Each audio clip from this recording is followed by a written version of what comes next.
Carabinieri omaggiano Agrigento con il lancio del tricolore nella valle. I sindaci che hanno partecipato alle selezioni di Capitale della Cultura 2025 ad Agrigento nel fine settimana con tante iniziative organizzate. Il commissario del Libero Consorzio di Agrigento, Raffaele Sanzo, conclude il suo mandato, un bilancio della sua attività istituzionale. Presentata a Palermo una mostra dedicata al generale ucciso dalla mafia Carlo Alberto Dalla Chiesa, alla presenza del presidente della regione Renato Schifani. Realmonte nominata città dell'olio, il professor Paolo Cilona presenta la prossima iniziativa dedicata alla fondazione dell'antica Agragas, consuntivo della rassegna teatrale Vigata a Porto Empedocle. Usciti i calendari di calcio di Serie D, eccellenza e promozione.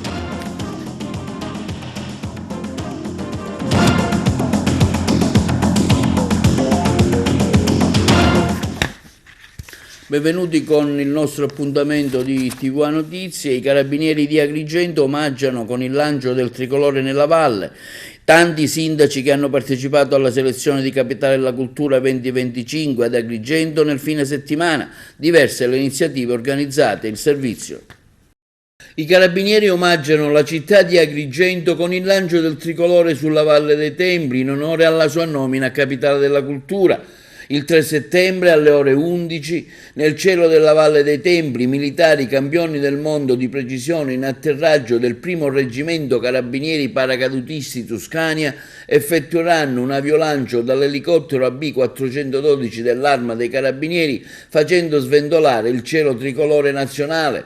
L'atterraggio avverrà lungo la via Sacra, dinanzi al Tempio della Concordia. La bandiera, che avrà volato sopra la più bella città dei mortali, sarà donata dal comandante provinciale dell'Arma dei Carabinieri, colonnello Vittorio Stingo, alla città di Agrigento e posta nelle mani del sindaco Franco Miccichè nel corso di una cerimonia solenne per celebrare appunto la nomina a città capitale della cultura italiana 2025. L'iniziativa è inserita nell'ambito di un programma denominato Agrigento verso Capitale Italiana della Cultura 2025 e vedrà l'incontro dei sindaci delle 10 città finaliste di Capitale della Cultura 2025. Previsti anche tanti appuntamenti, tra cui la visita al Giardino della Colimpetra, sabato 2 settembre al Teatro Pirandello, un dibattito tra i primi cittadini che hanno partecipato al concorso, quindi la visita al Museo Archeologico Griffo, alle 17 l'inaugurazione della mostra Valorizzare il sommerso, che avrà come location il Comando Provinciale dei Carabinieri, quindi dopo una visita in via Atenea al centro storico, una cena spettacolo nella Valle dei Templi che prevede la degustazione dei prodotti di Odoros coltivati nella valle. La cena è riservata agli ospiti, all'autorità civile e militari. La domenica quindi al Passo degli Dei, il risveglio alle 5 del mattino, lo spettacolo delle albe, di musica e danze attraverso il mito della Valle dei Templi. Al termine, come già detto prima, l'aviolancio con lo sventolio del tricolore e la donazione dello stesso alla città. La manifestazione è stata interamente finanziata dall'assessorato regionale beni culturali della regione siciliana per una somma di 40.000 euro.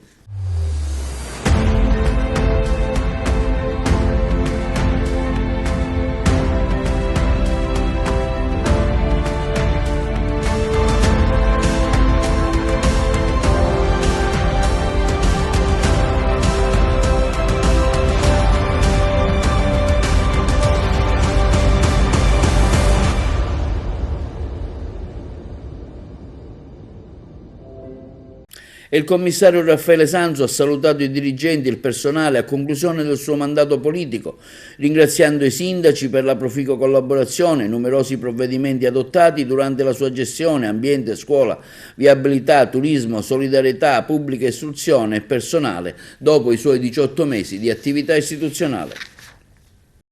Continua l'attività degli uffici del Libero Consorzio Comunale di Agrigento sotto la direzione politica del commissario Raffaele Sanzo, il cui mandato è scaduto ieri 31 agosto, dopo circa 18 mesi dal suo incarico avvenuto con decreto del Presidente della Regione Siciliana.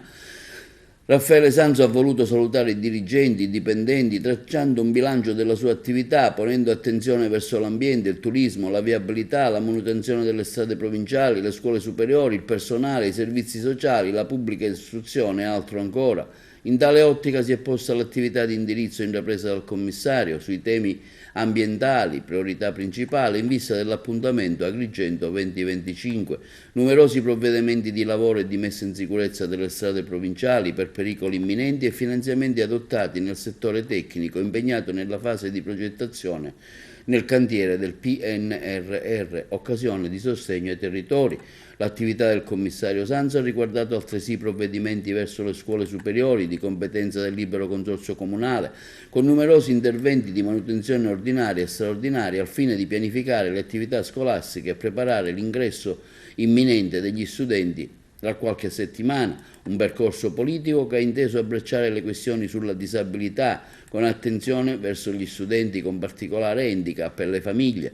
Particolare interesse è stata centrata sul tema del turismo in attesa di Agrigento capitale della cultura, con iniziative mirate a rilanciare e valorizzare le bellezze della nostra provincia, con la riclassificazione di nuove strutture ricettive che hanno ulteriormente potenziato l'offerta turistica.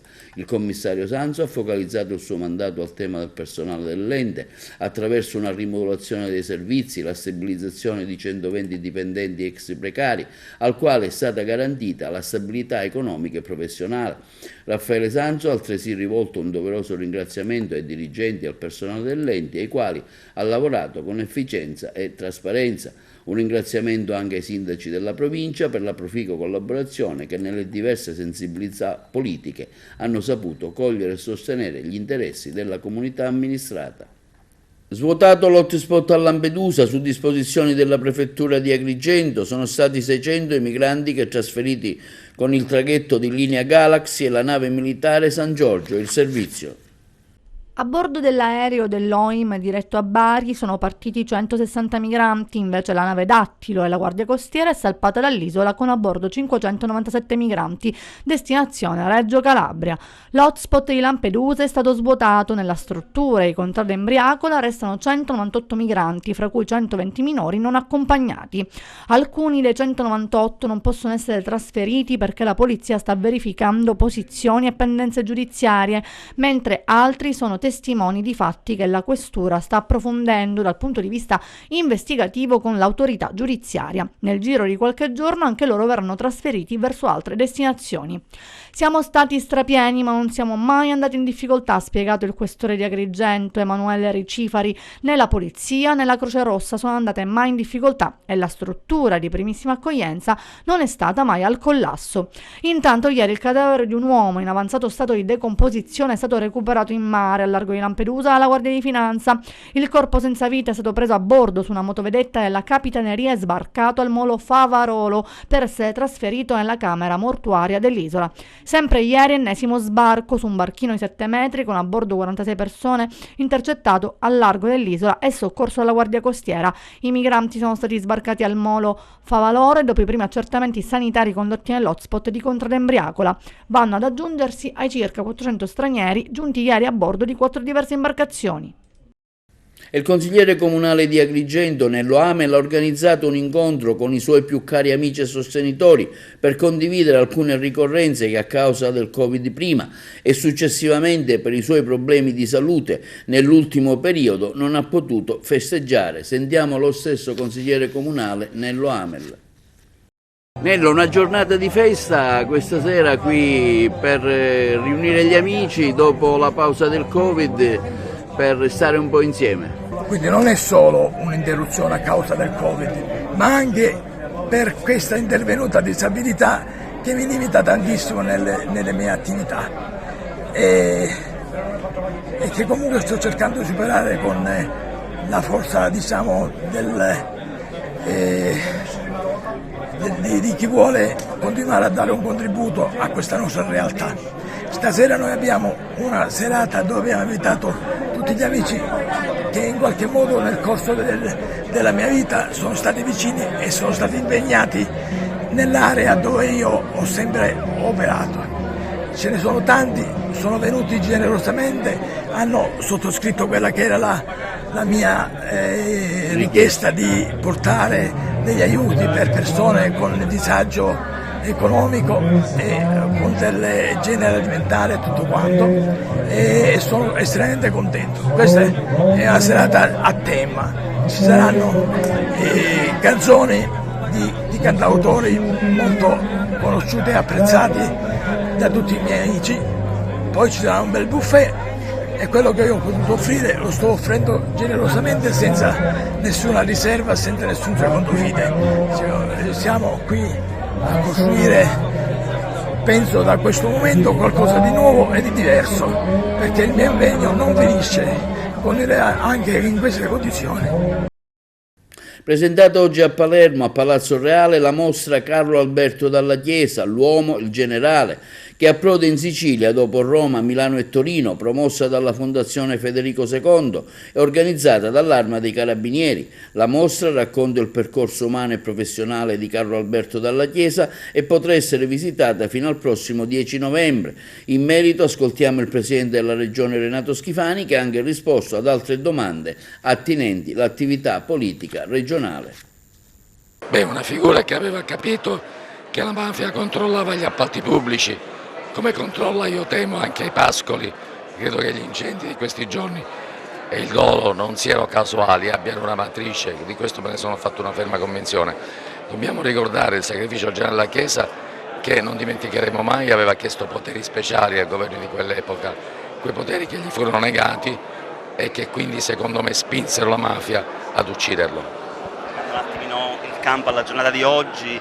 Ci sarà un vertice di maggioranza, che cosa si aspetta da questo vertice? C'è stata qualche frizione tra lei e Fratelli d'Italia nei giorni scorsi? Nessuna frizione, la maggioranza è serena, compatta, la giunta lavora alla grande, non mi pare che ci sia una vertice di maggioranza se non quelli convocati dal segretario regionale del mio partito nei confronti dei colleghi. Non vi è nessuna esigenza di mettere a punto il programma, l'abbiamo fatto prima delle vacanze, abbiamo le idee chiare e andiamo spediti. Sulla finanziaria rispetteremo i tempi previsti dalle consuetudini e dalle norme. Daremo alla Sicilia una finanziaria approvata entro l'anno, credo che non ci siano precedenti. Sì, Forza Italia non è un partito dell'unico pensiero, ho visto le dichiarazioni del mio segretario nazionale espresse con tantissimo senso di responsabilità che lui contraddistingue. Ho riflettuto attentamente, ritengo che una cosa è privatizzare gli aeroporti, una cosa è privatizzare i porti. Dai porti passa tanta merce, il 90% del nostro prodotto viene importato e lavorato come il tessile, e affidare a privati la gestione di interessi strategici del nostro Paese merita una riflessione attenta. Credo che una maggiore strutturazione delle autorità portuali come modello autorità aeroportuali, cioè società private e capitale pubblico, darebbe una maggiore flessibilità e una governanza più duttile per il controllo dello spostamento dei porti e delle merci. Guardando più avanti al congresso di Forza Italia di febbraio, ci sono secondo lei già delle questioni sul tavolo da porre, eventualmente anche per quanto riguarda un cambio di leadership? No, ho sempre sostenuto che Tajani è il candidato naturale, succederà a Berlusconi, la vice premier, ha lavorato bene, il tema che si potrà porre sarà sulle emozioni, cioè sulla linea politica. Io ho espresso in piena libertà un'esigenza che Forza Italia si trasformi in partito pluralistico, il leader non c'è più purtroppo, dobbiamo prenderne atto con coraggio e grande senso di responsabilità, dobbiamo avere il coraggio di aprire a tutti coloro i quali si identificano nel valore del Partito Popolare Europeo, e in questo mi sento di interpretare quello che è stato sempre il pensiero del Presidente Berlusconi, quello di aprirsi, considerare Forza Italia un partito aperto, mai chiuso, mai che si parla al proprio interno, deve avere il coraggio di confrontarsi anche con persone che intendono partecipare all'attuazione di quei valori liberali per i quali il Presidente Berlusconi si è sempre battuto. In occasione del 40° anniversario dell'omicidio del generale dell'Arma dei Carabinieri Carlo Alberto Dalla Chiesa, l'amministrazione comunale di Santo Stefano di Camastra ha organizzato prossimamente una cerimonia di commemorazione. Cresce l'attesa a Santo Stefano di Camastra per le celebrazioni per il 41° anniversario dell'omicidio del generale Carlo Alberto Dalla Chiesa, trucidato dalla barbarie mafiosa nel 1982, un agguato che ha visto il coinvolgimento anche della moglie Emanuela Setti Carraro Marcello e l'agente scelto della Polizia di Stato Domenico Russo. Una cerimonia di commemorazione è stata organizzata anche a Santo Stefano di Camastra per il prossimo 4 settembre. A promuovere l'iniziativa per questa ricorrenza la locale sezione dell'Associazione Nazionale Carabinieri, presieduta dall'appuntato Pietro Volo, che di recente è subentrato al maresciallo Antonino Torcivia, che si avvale del patrocinio della Regione Sicilia e del Comune stefanese. Io mi aspetto innanzitutto la vicinanza della popolazione stefanese, mi aspetto la vicinanza dei colleghi che ho avuto già molte adesioni sia della provincia di Messina, di Palermo, di Enna, anche di Catania, dei colleghi, parlo dell'ANC di Sicilia. Mi aspetto la vicinanza della territoriale, mi aspetto la vicinanza della politica di siciliana e non, perché dico, commemorare l'eroe della Chiesa penso sia un diritto e un dovere di tutti. Un variegato programma molto complesso e ricco di eventi è stato messo a punto dal presidente Volo, che insieme all'ispettore regionale dell'ANC Sicilia, Ignazio Buzzi, ha messo a punto ogni dettaglio per la buona riuscita della manifestazione dedicata al dono della vita. E andiamo dalla scuola. Le nuove disposizioni scolastiche penalizzano ancora una volta il Sud. Tante preoccupazioni a partire dalle questioni emergenti, prima fra tutte il tema del dimensionamento scolastico. In Sicilia verranno tagliate 100 istituzioni scolastiche, in Italia il 10% in meno. Questo vorrà dire, soprattutto in tante regioni del sud, una riduzione della presenza e della diffusione delle autonomie scolastiche nel territorio. Lo dicono Gianna Fracassi e Adriano Rizza, rispettivamente segretaria nazionale e segretario regionale della FLC-CGL, nell'ambito del seminario organizzato ad Enna dalla FLC-CGL Sicilia verso il nuovo anno scolastico. Al seminario hanno partecipato anche l'assessore regionale all'istruzione Girolamo Turano e il direttore dell'ufficio scolastico regionale Giuseppe Pierro. Riteniamo questa, aggiungono, una scelta sbagliata. Lo diciamo insieme ai tanti dirigenti scolastici che insieme a noi in questi mesi ci hanno sostenuto in questa battaglia, perché non è soltanto una questione banale di spending review, come è chiaro negli obiettivi del governo. Il tema che c'è dietro, ed è importante sottolinearlo, è una riduzione dell'offerta formativa nel nostro territorio, in particolare nel Mezzogiorno e in particolare nelle aree dove invece ci sarebbe più bisogno di scuole.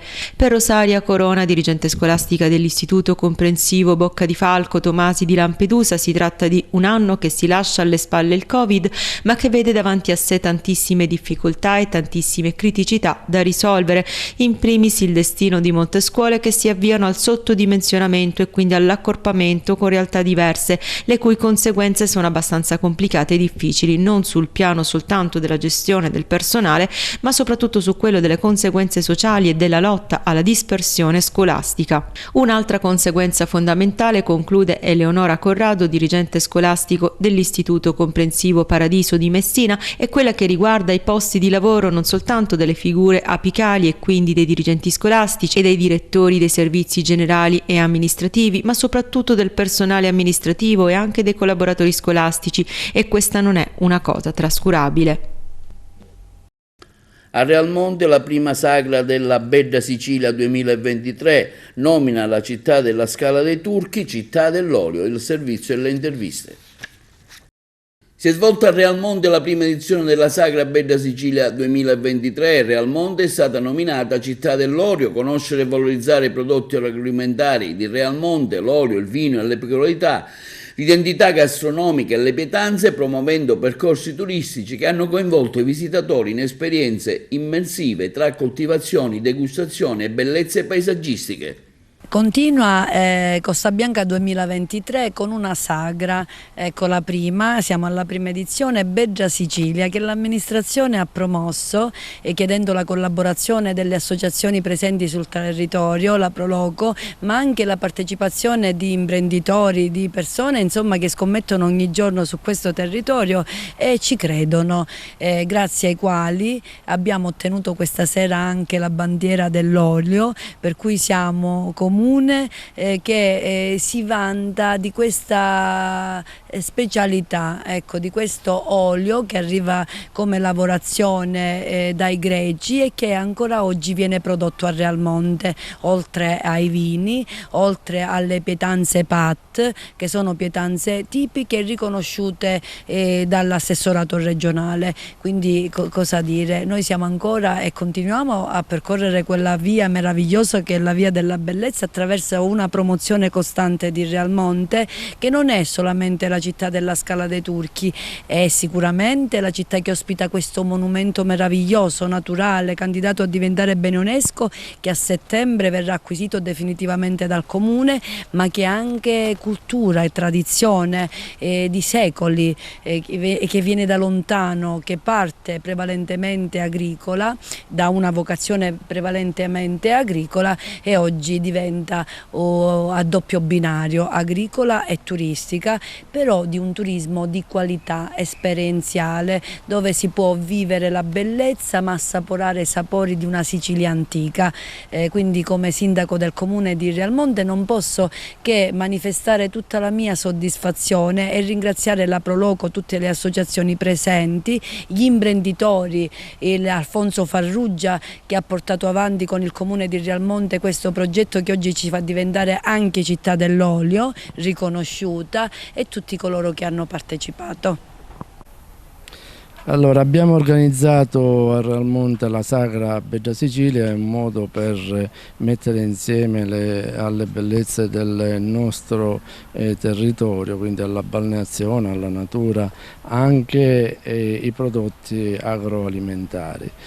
La buona gastronomia realmontese con le sue pietanze tipiche già riconosciute dal Ministero, quindi che fanno parte degli elenchi dei patti come cugiruni, mugliolati, ecco, e tante dei due dolci tipici. Diciamo che c'è una certa attenzione da parte di Realmonte e dei realmontesi verso la tipicità della sua gastronomia, che deriva un po' da quella che è la cultura della società contadina, perché Realmonte è il paese conosciuto per la Scala dei Turchi, conosciuto per il mare, ma in passato non aveva una marineria come adesso non ha una marineria, e per cui l'alimentazione era a base di prodotti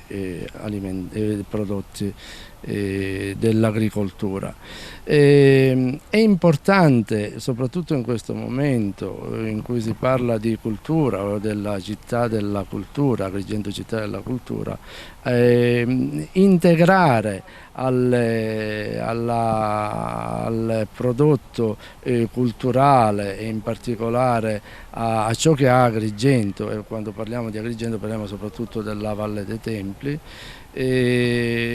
la gastronomia e la tipicità agroalimentare del territorio del Realmonte.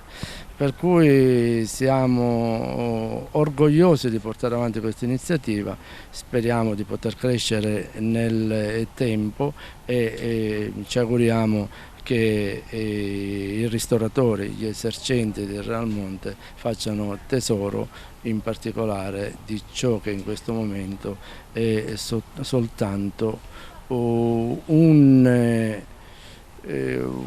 il frutto del lavoro di alcuni appassionati.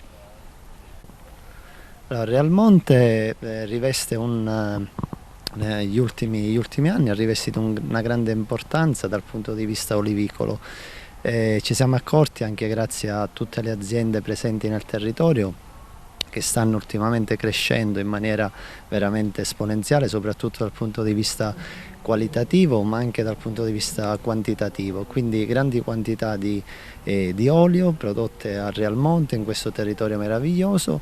Ultimamente appunto abbiamo avuto numerosi riconoscimenti a livello regionale, e quindi l'entrata nell'associazione italiana importantissima delle città dell'olio, assieme a diverse anche altre città, comuni siciliani della provincia e non solo, ci consente di abbinare anche il discorso della produzione al discorso turistico, quindi venire a Realmonte non solo per la Scala dei Turchi, ma anche per venire a vedere le nostre grandi potenzialità enogastronomiche.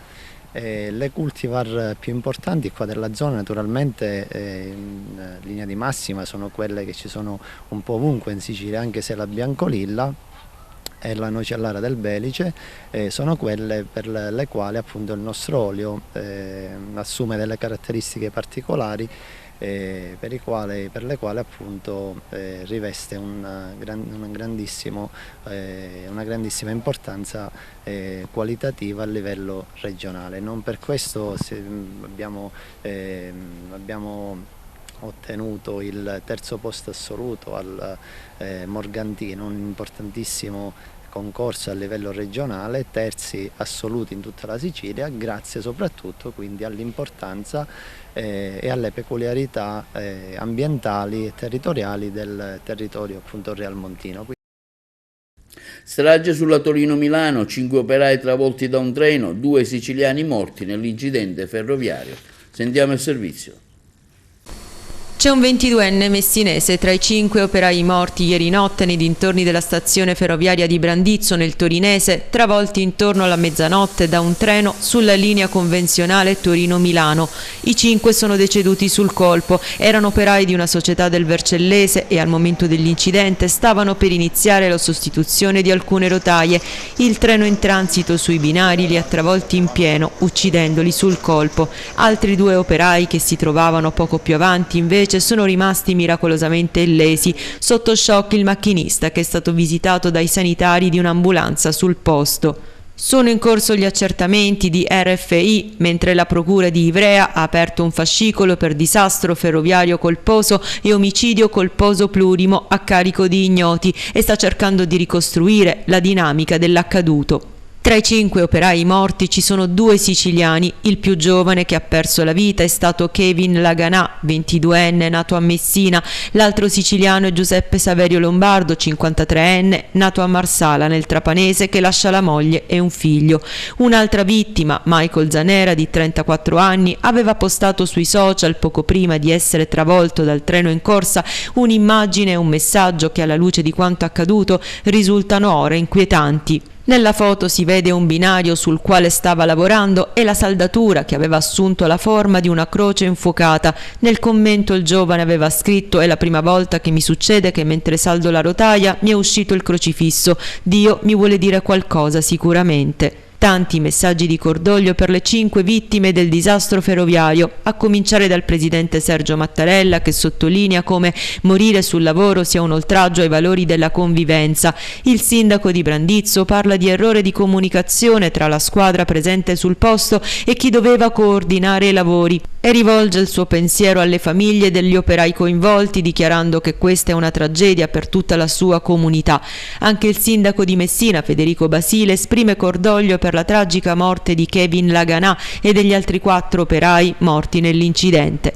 La terribile notizia ha scosso l'Italia intera e ripropone il problema della sicurezza sui luoghi di lavoro. La UIL Messina in una nota scrive: «L'inaccettabile mattanza di innocenti lavoratori caduti sul lavoro non si ferma e prosegue drammaticamente senza sosta. La morte di 5 operai travolti a Brandizzo da un treno che percorreva la linea Torino-Milano è inaccettabile e pone sempre più il tema della sicurezza sul lavoro come emergenza democratica per il nostro Paese, nei confronti della quale è inammissibile il costante silenzio delle istituzioni, che viene sistematicamente squarciato soltanto per le espressioni di cordoglio successive alle innumerevoli tragedie sul lavoro. Cordoglio anche da parte della CISL di Messina, attoniti e sconvolti per il gravissimo incidente sul lavoro in cui hanno perso la vita 5 operai a Brandizzo nel Torinese, tra cui il giovanissimo Kevin Laganà, figlio della nostra terra, dichiarano dal sindacato. Ci stringiamo attorno alle famiglie e in particolare a quella dell'operaio di Messina».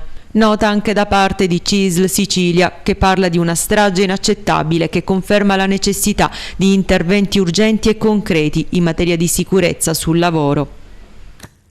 E passiamo la linea alla regia per gli spot pubblicitari.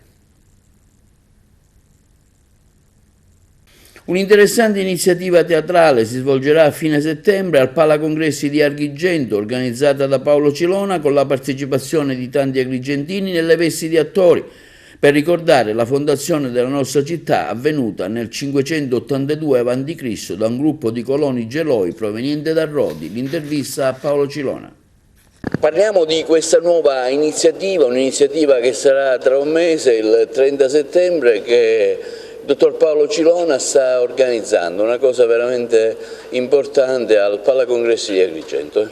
Diciamo subito che la radice di questo incontro è il richiamo al periodo greco di Agragas, dove tanti agrigentini per quella sera del 30 di settembre interpreteranno ruoli, funzioni di grandi personaggi dell'antichità.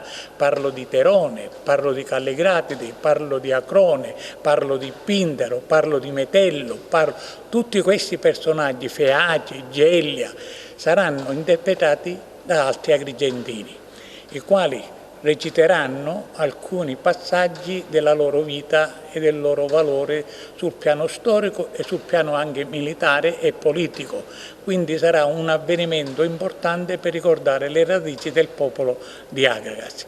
E inoltre nel corso della serata ci saranno altri agrigentini professionisti che prenderanno come ruolo quello dei viaggiatori. Ci sarà Dumas, ci sarà Guy de Maupassant, Goethe, Orwell e di tanti altri che hanno visitato la nostra città e che hanno lasciato segni indelebili del loro soggiorno e della loro presenza nella terra degli dei e del mito. Quindi sarà una serata importante che si richiama alle radici ma anche alla fondazione di Agragas avvenuta nel 583 a.C.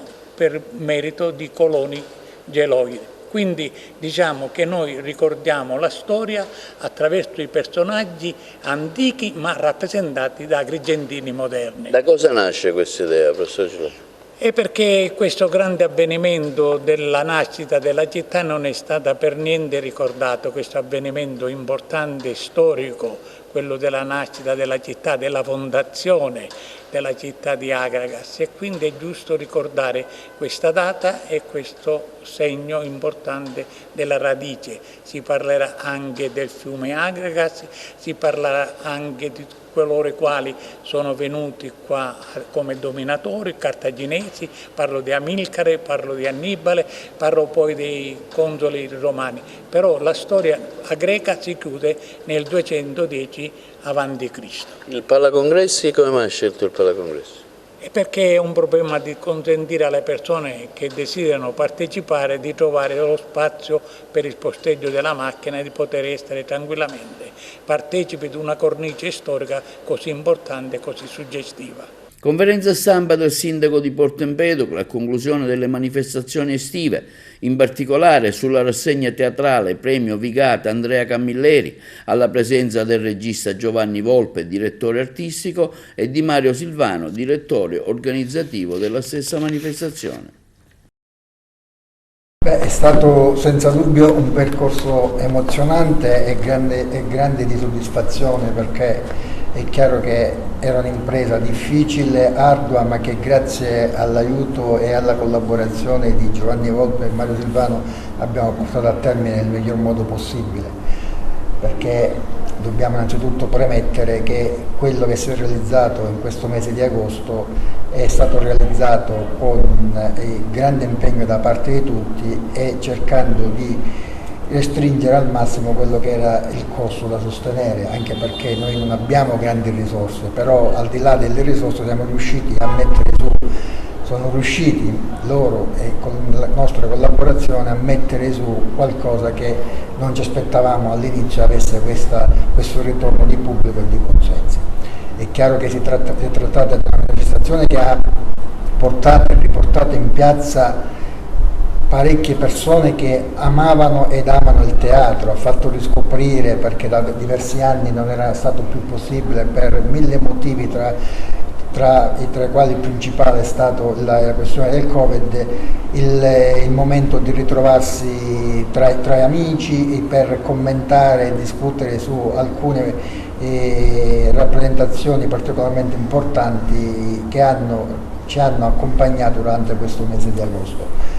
È chiaro che è un percorso che è iniziato qualche mese addietro, ma che sono convinto con la collaborazione di Giovanni e di Mario e con il tempo che abbiamo oggi a disposizione sarà un percorso che ci porterà lontani, perché quello che vogliamo e vorremmo fare è che il premio Vigata Andrea Camilleri, quest'anno ci siamo stati onorati della presenza del nome del nostro concittadino Andrea Camilleri da parte della famiglia, che ha dato maggior lustro a questo premio. È chiaro che non possiamo dire che siamo arrivati al clou della manifestazione, perché è necessario lavorarci ed è necessario fin da domani ripartire per una programmazione che ci veda maggiormente impegnati e pronti per far in modo che il prossimo anno sia migliore di quello di quest'anno. Ecco, con Giovanni Volpe passiamo all'aspetto tecnico. Ecco, quale bilancio si può stilare per questa rassegna, giunta alla quinta edizione dopo una breve pausa, ma che ha confermato come il teatro cresca, ci sia proprio un terreno molto fertile dalle nostre parti? Ma io mi pare che già in quello che ha detto il sindaco si colga, perché la bellezza di un sindaco pragmatico è che lui ha il polso della situazione, cioè lui sa che abbiamo bisogno di tempo ancora per raggiungere determinati vertici, no? Oggi che la politica sembra sempre partorire le cose migliori del mondo, noi a Porto Empedocle stiamo facendo un discorso che è chiaro a noi prima di tutto, e cercando di non tradire mai la lezione di Camilleri, e mi riferisco soprattutto, perché molti lo dimenticano, al Camilleri professore di regia all'Accademia Nazionale di Roma, alla Silvio D'Amico, che per 30-40 anni ha insegnato regia. E lui è sempre stato molto attento alle realtà locali, perché sa che in quel contesto, pensate alla scomparsa di Patò per esempio, no? Ambientata nel mondo del teatro amatoriale. Ora, quel discorso è diverso, perché a Porto Empedocle, proprio perché si ha il polso della situazione, non si fa mai il passo più lungo della gamba. Si cerca di ottimizzare al massimo le risorse che abbiamo, puntando alle risorse locali che abbiamo, e quest'anno abbiamo realizzato una mista perfetta. Con Mario Silvano una battuta finale: tra qualche giorno ci sarà il compleanno di Andrea Camilleri. Tu con Andrea Camilleri hai avuto anche un rapporto molto amichevole, diretto, eri anche un frequentatore di casa sua, anche mi ricordo. Sì. Cosa penserebbe Andrea Camilleri dopo questa rassegna? Ecco, questa rinascita del teatro sotto casa sua praticamente. Sarebbe felicissimo, come lo è stato quando gli ho proposto di fare una rassegna a Porto Empedocle. Quasi era incredulo, perché ha visto che Porto Empedocle si incominciava a muovere. Ritornando al Teatro Empedocle, io l'ho vissuto, lì abbiamo portato i cantaguai, abbiamo portato tanti teatri giovanili, si faceva la festa dello studente, mi ricordo, si raccoglievano con i berretti universitari le persone che entravano a Porto Empedocle, e poi facevamo degli spettacoli e le serate danzanti, e il paese viveva di questo rappresentazioni, queste erano un'annualità, a fine anno c'era la festa dello studente con il veglione poi, e quindi Porto Empedocle era molto più viva, i giovani si interessavano, volevano partecipare, era un ambiente meraviglioso, e noi dobbiamo creare questo, ricreare questo. Il distretto turistico Valle dei Templi, rappresentato dal suo amministratore Fabrizio Lagaipa, ha assegnato una borsa di studio per il 7° master di scrittura che si sta svolgendo ad Agrigento presso la chiesa di San Lorenzo, in collaborazione con la Fondazione Treccani Accademia. È stato selezionato il giovane di talento Federico Cuffaro. L'intervista allo stesso amministratore del distretto Lagaipa. E stamattina siamo al Master di Scrittura Creativa della Strada degli Scrittori, che è una realtà meravigliosa del nostro territorio. Il distretto turistico ha voluto sostenere questa iniziativa e l'abbiamo fatto anche attraverso l'istituzione di una borsa di studio che abbiamo voluto assegnare in collaborazione con l'Inner Wheel Club di Agrigento, che ci ha aiutato a individuare un giovane particolarmente meritevole di questa occasione di partecipare a questa iniziativa. Io sono qui insieme a Lea Cesarani, che è la presidente, che insomma subito ha accolto questo invito e che quindi ci ha estremamente gratificato. Allora abbiamo qui il nostro Ferdinando Cuffaro, che è un giovanissimo talento, per cui se un investimento va fatto sicuramente sui giovani. Allora, come sta andando? Sta andando benissimo, le interviste, i discorsi, tutte le esperienze di vita di tutti coloro che vengono a parlarci, ad insegnarci, Mario Incudine, Salvo Piparo, sono tutte testimonianze estremamente importanti che ci aiuteranno a crescere tutti noi, non solo a me, di sicuro. Quali sono le tue prospettive, quali sono le tue ambizioni? Ambizioni per il futuro veramente non ho solo un obiettivo. Mi piacerebbe diventare insegnante, questo sì, ma da quando ho cominciato questo progetto mi sta cominciando a intrigare anche l'idea di diventare un giornalista. Allora, complimenti, in bocca al lupo per tutti i tuoi progetti. Grazie. In bocca al lupo. E Catena Fiorello a Grotte ha presentato la sua pubblicazione Ciatuzzu in Piazza Municipio. L'evento, presentato da Simona Cangelosi, ha avuto un ampio riscontro di pubblico ed è stato particolarmente apprezzato dai presenti. Senza svelare tanti particolari, cosa ci racconti in Ciatuzzu? Ciatuzzu racconta il viaggio compiuto da molti emigranti italiani, e in questo caso è un viaggio che il padre del bambino fa verso il Belgio, la regione della Vallonia, dove c'erano tantissime miniere. È il padre di Nuzzo e lavora lì.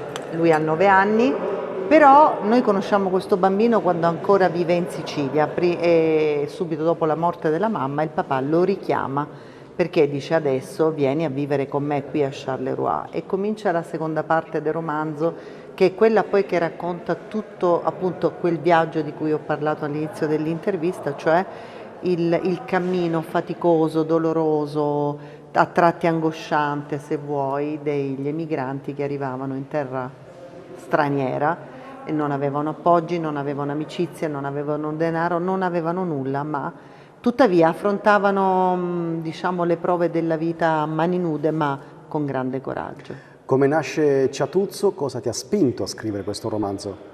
Mi ha spinto la pubblicazione del libro Picciridda e anche il modo in cui era stato accolto dal pubblico, ovvero benissimo, e mi sono detta: ci sono tantissimi lettori che hanno voglia di conoscere queste storie.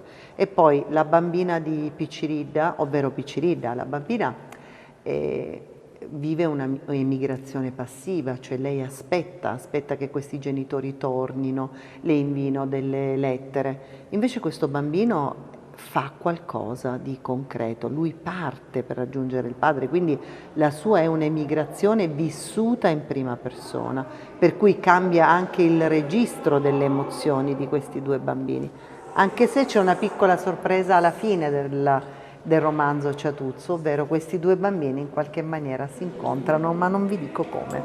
Tutti i libri lanciano dei messaggi ben precisi per far riflettere su tematiche importanti.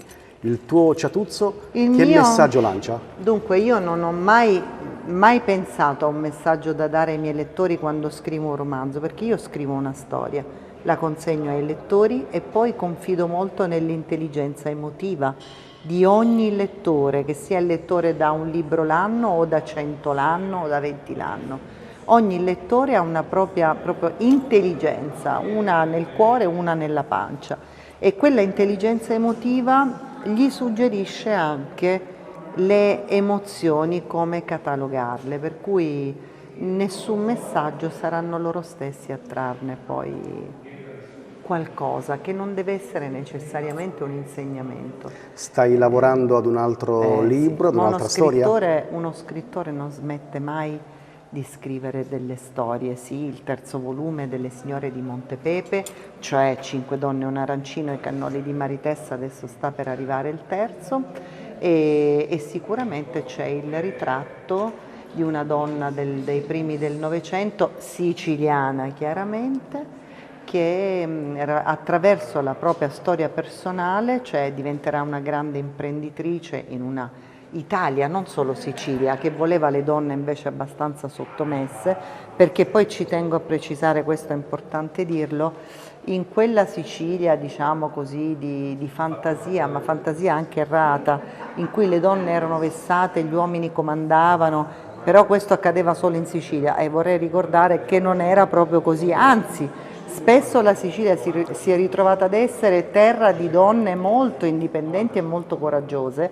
Certo, c'erano anche le donne sottomesse, ma non erano solo in Sicilia. La mia protagonista, questa donna di quest'altro romanzo che sto preparando, è una donna che diventerà non solo una grande imprenditrice, ma un grande esempio anche per le altre che vorranno seguire il suo esempio. Dopo un'estate brillante di iniziative, un altro grande evento alla presenza di Catena Fiorello. Sì, un altro grande evento, è stata un'estate molto bella, in realtà non è ancora finita perché il nostro cartellone prevede ancora altri 2 o 3 eventi, e poi c'è stata, grazie ad Aristotele Cuffaro, devo dire, questa presenza di Catena Fiorello molto importante, un'attrice teatrale televisiva molto importante, e quindi la presenza di questo personaggio arricchisce ulteriormente la nostra estate. Questa sera avremo modo di ascoltarla con particolare riferimento alla sua ultima fatica letteraria, questo libro Ciatuzzo molto bello,